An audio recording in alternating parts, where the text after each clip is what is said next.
Buddhism and Detachment, a Buddhist Guide to Inner Peace. One way of regarding the Buddhist training is to consider it under the aspect of detachment. Detachment is one of those simple things which we discover to be very profound and in its higher stages intensely difficult. By becoming progressively more detached, one gradually penetrates to the heart of Buddhism. Its importance is repeatedly stressed under various aspects throughout the whole range of the Buddhist scriptures. For instance, in the formula describing how one enters the first jhana, detached from sensual objects, O monks, detached from unwholesome states of mind, the monk enters into first jhana, which is accompanied by initial and sustained application, vitakka-vicara, is born of detachment, viveka, and filled with rapture and joy. The second jhana is then said to be born of concentration.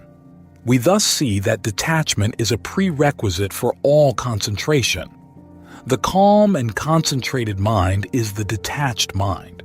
While this is obvious enough when we stop to think about it, it may help us to realize why it is that, even in purely mundane matters, we so often fail to concentrate our minds. We all know the picture of the man with furiously knitted brows and a wet towel round his head who is desperately trying to concentrate on some problem. Of course, he usually fails. The reason, surely, is not far to seek. He is going about it precisely the wrong way. He is not detached. He is in fact very much attached. He may be detached from sense objects for the moment, but not from unwholesome states of mind. His state of mind is probably dominated by uddhacca-kukkucca, restlessness and worry. And so long as this remains the case, he will probably get nowhere with his problem. His body, too, reflecting this mental tension, is probably tense and strained. He should first try to relax, physically as well as mentally, and then he might make some progress.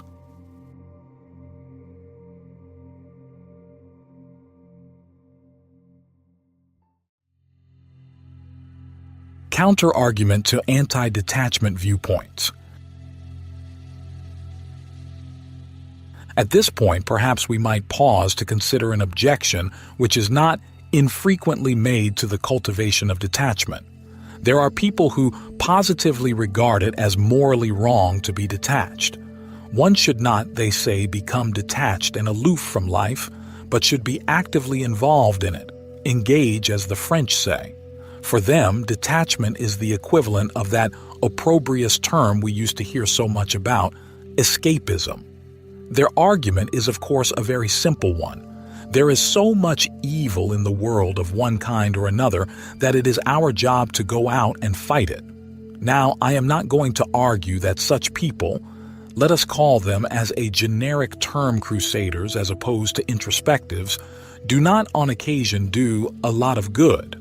A society which has a few dedicated crusaders is certainly, in its mundane way, healthier than one that discourages or represses their activities. They often succeed in abolishing or at least reducing much genuine evil. Let us take off our hats to them, and perhaps even on occasion join or support them. But let us also consider their position a little more closely. Why does the average crusader function as he does, irrespective of the particular cause he elects to take up? What really makes him tick? The answer to this question may put the whole matter in a rather different light. Most of our crusader friends, whether they go in for party politics or for other similar, perhaps semi-political causes they believe in, are convinced that they do so out of love for their fellow beings, whether human or animal. In part, this is certainly true. They do, passionately, want to help the poor, the sick, the oppressed, the suffering. Yet in fact their motives are usually not quite as pure as they themselves honestly believe them to be. The key to the situation lies, I think, in the word passionately. They are under the sway of emotions, not all of which are, in the Buddhist view, entirely healthy. Conceit often plays a large, if probably quite unconscious part. And surprisingly, often too they are really moved far more by hate than by loving kindness. Hatred, even of the oppressor or the criminal, is not really the right motive because it is not grounded in the right view. I am not seeking to disparage these people or belittle their efforts, but merely to elucidate something of their attitude in the context of my theme, which is detachment. So let us take a concrete example, one where I was and remain wholeheartedly in agreement with their aims. In Britain, we have abolished capital punishment, rightly I believe, though the increase in crime in recent years has led to demands for its reintroduction. Those who campaign for this even claim to be in the majority, though I doubt if this is true, and I certainly do not share their viewpoint. They too are crusaders, and their reaction is certainly an emotional one. They really seek, without knowing it, a safe or legitimate outlet for their own aggression.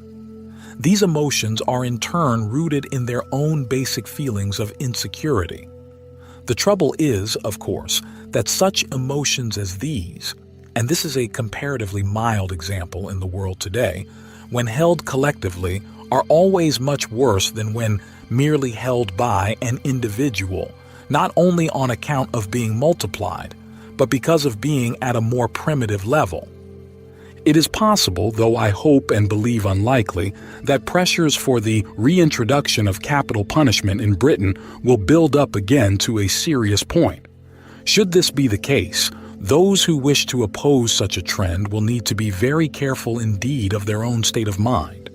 They must not let themselves be trapped in an opposite emotional reaction. They will need to find a way of reducing the buildup of emotional tension so that, in a calmer atmosphere, wiser counsels may have a chance to prevail.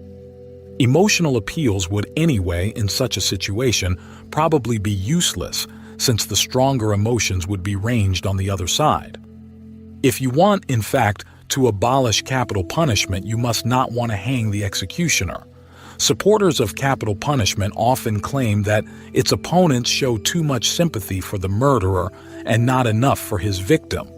It does not seem too much to ask that a Buddhist or a Christian should be able to feel compassion for both, and even for the hangman as well, for he is certainly not creating much good karma for himself.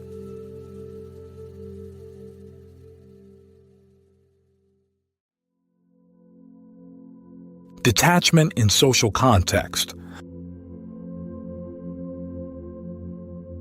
I am not at all arguing that a Buddhist should necessarily and always stand aloof from such campaigns as the, now, rather theoretical one mentioned.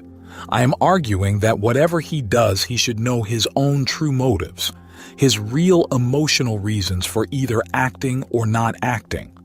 I would also suggest that it is truly necessary for society as a whole, as for the individual concerned, that there should be those who in fact keep aloof from the current problems that happen to agitate the world at any moment.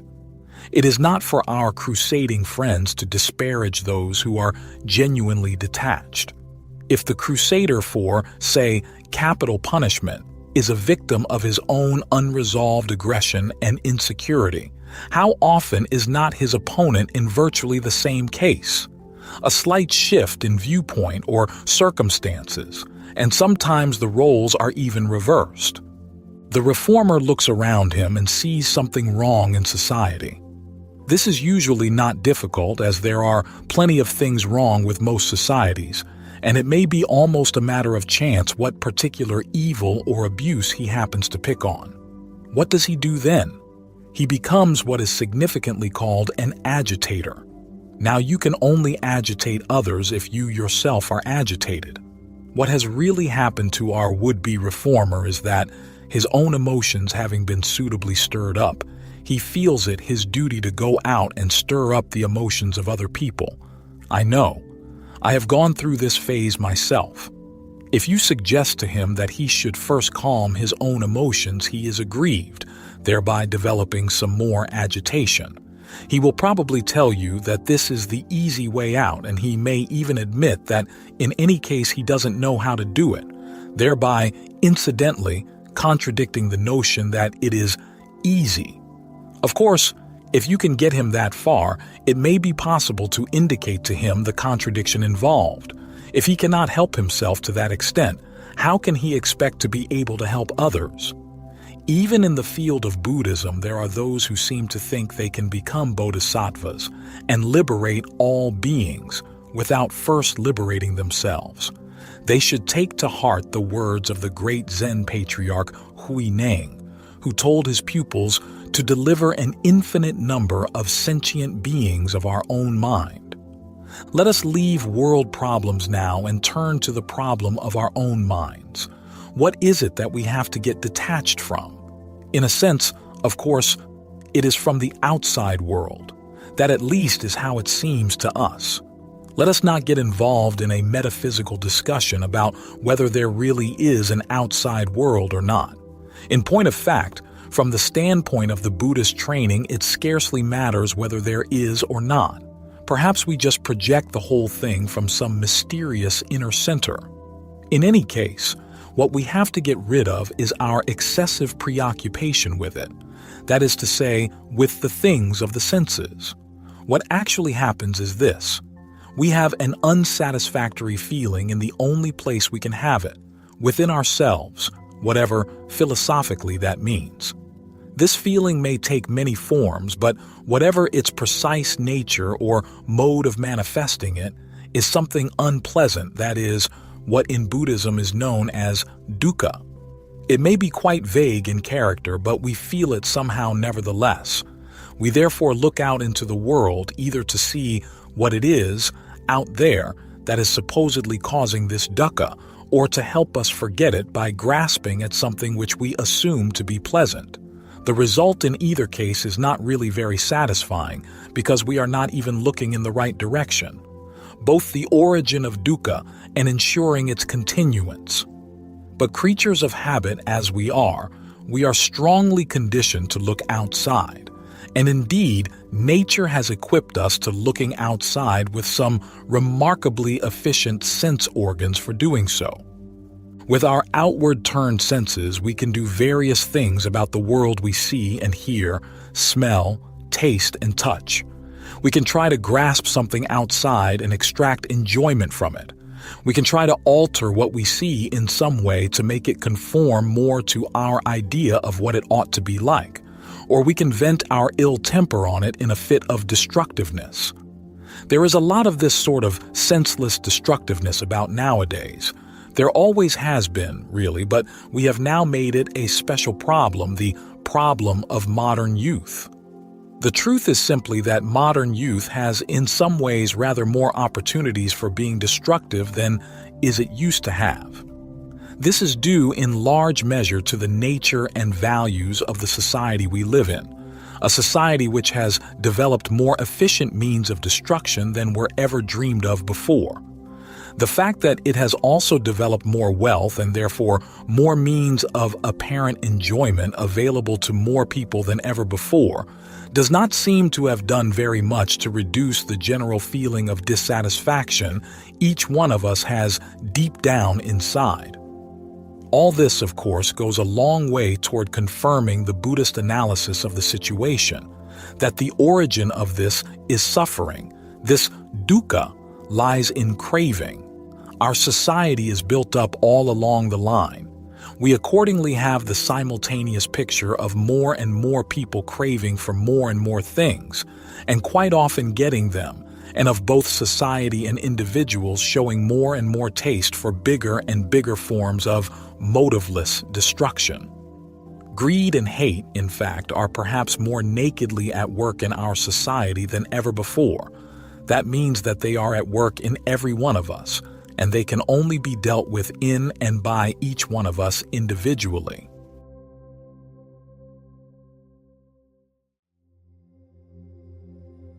Greed and hate arise from ignorance, from not understanding, not seeing the true situation as it really is. The individual is a microcosm of society, and each one of us reflects this situation, in some form, individually. Now it may be very dreadful, but so far nobody has found a way whereby society can collectively overcome its ignorance and set itself fundamentally to rights. Even the Buddha did not show a method of bringing this about, and if he couldn't find a way, it is unlikely that anybody else will. But for each individual, there is a way. Sabapapasa akaranam, kusalasa upasampada, sachita pariyodapanam, etam buddhanusasanam. Cease to do evil, learn to do good, purify your own mind. That is the teaching of all Buddhas. And one of the prerequisites of purifying one's own mind is the cultivation of detachment. If we ask, detachment from what? The answer is from the 5 hindrances: sensual craving and ill will, sloth, restless worry, and indecision. These are things we all know only too well, and though their final conquest is difficult, they are things we can detach our minds from temporarily with a little effort. The first 2 of these are obviously aspects of greed and hate. Probably we can see that there is a need to cut these down as much as possible. But if we fail to do so, it may be at least in part because one of the other 3 hindrances is preventing us. We may be too indolent or too excited, or we may dither in a state of indecision and doubt. Now, the trouble is that we may see quite clearly, in a way, that our emotions of, say, greed or hate or fear are overmastering us, and yet feel quite unable to do anything about them. Then we probably dismiss the whole problem with the words, "Oh yes, that's all very well, but I just haven't got the willpower." In fact, it is just here that the value of detachment comes in. What we think of as failure of willpower may really be much more a failure of technique. Let us take the case of a man who, as he thinks and as others probably also think, cannot control his temper. The deeper reasons for this may be various, but they will probably include some strong form of frustration or repression. It is not very difficult to see that the chances of gaining control of any situation are likely to be increased the more one understands the situation. Now, what is called repression in psychology is really a thrusting away. In other words, it is basically a refusal to see something, a form of deliberate, even though unconscious, self-deception. In order to gain insight into the situation, we must have some willingness to understand it. So we need to realize here, right at the outset, that there is a form of clinging to ignorance. In order to cope with this, there must be a degree of detachment. We must be able to regard the situation coolly and simply learn not to mind too much whatever it is we may be about to discover. We must be prepared to stop working on the old and foolish principle, where ignorance is bliss, 'tis folly to be wise. It is possible that even this much of the chain of events may be fairly clear to us, and yet we may still not feel able to go any further.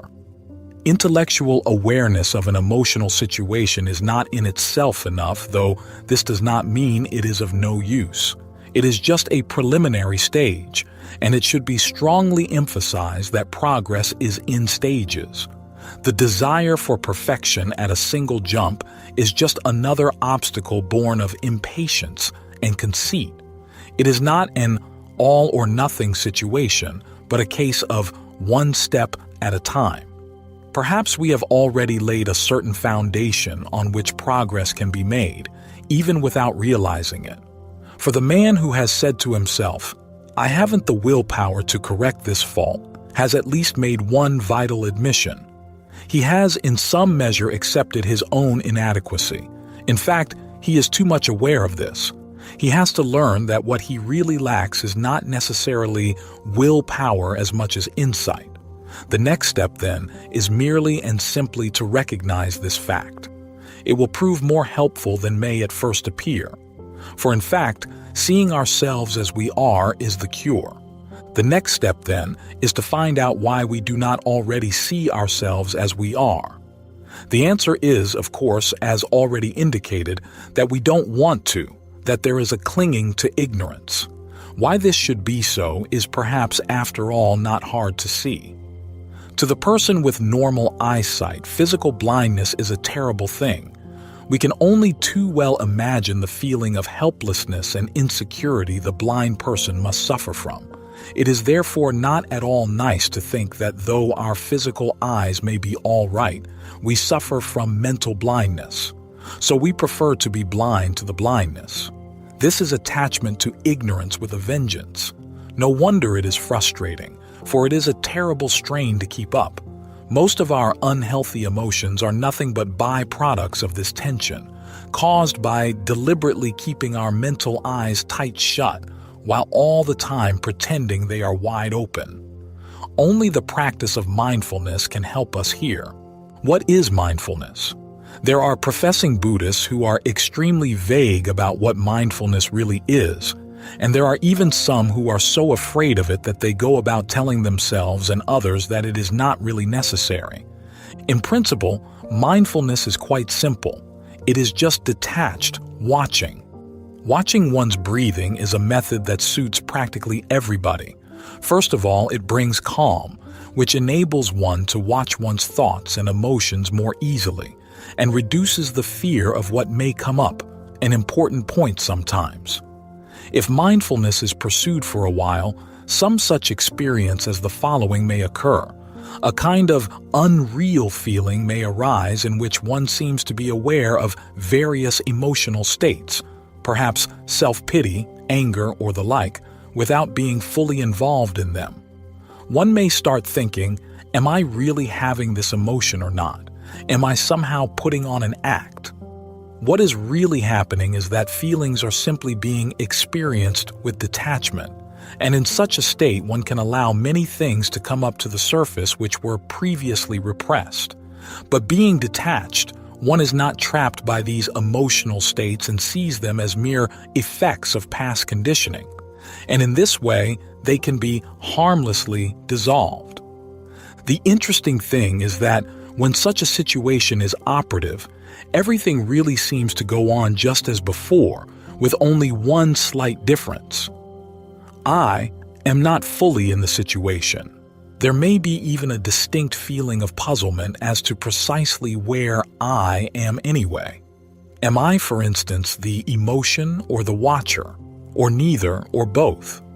By following up this particular clue, we may find that the practice leads us on further to a greater degree of understanding of the impersonality of all things, of our own fundamental egolessness, in fact. The point is here simply that by becoming calm and detached, we have, so to speak, accepted the unacceptable. As a result of this practice, we shall find a reduction in our own feeling of tension, greater calm, and, most probably, some increased insight into our own nature and the way things really work. We can now see the practical answer to our ill-tempered friend's problem.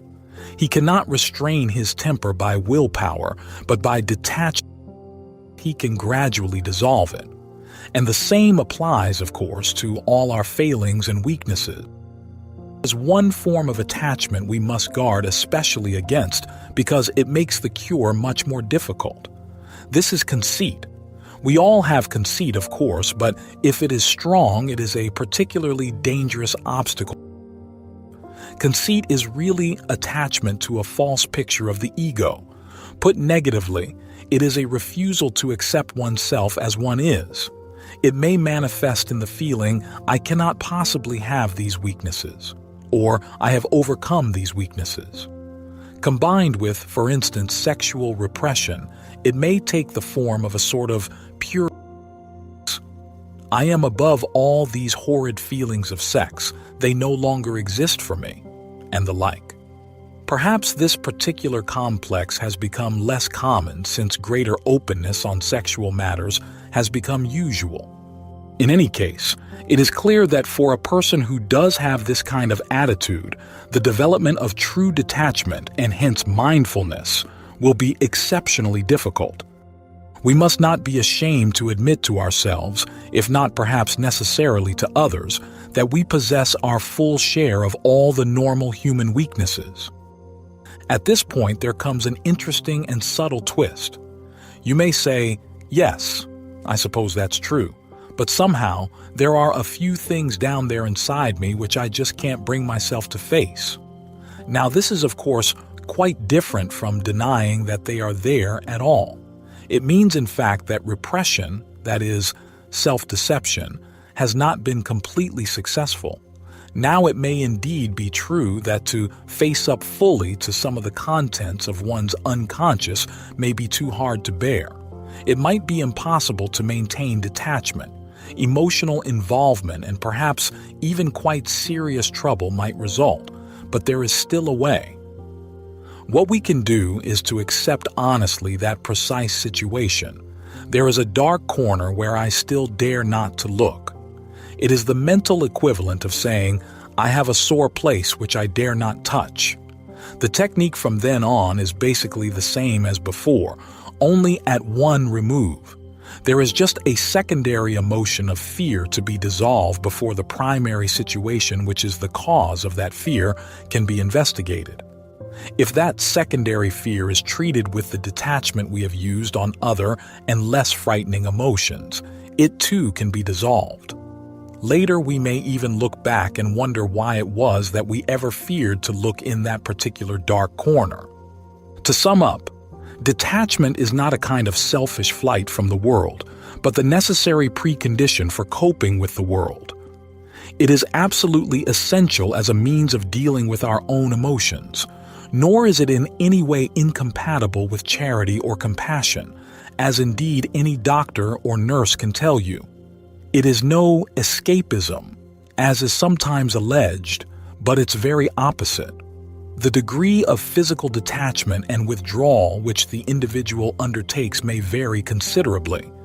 Obviously, it will be much greater for the monk than for the average layperson.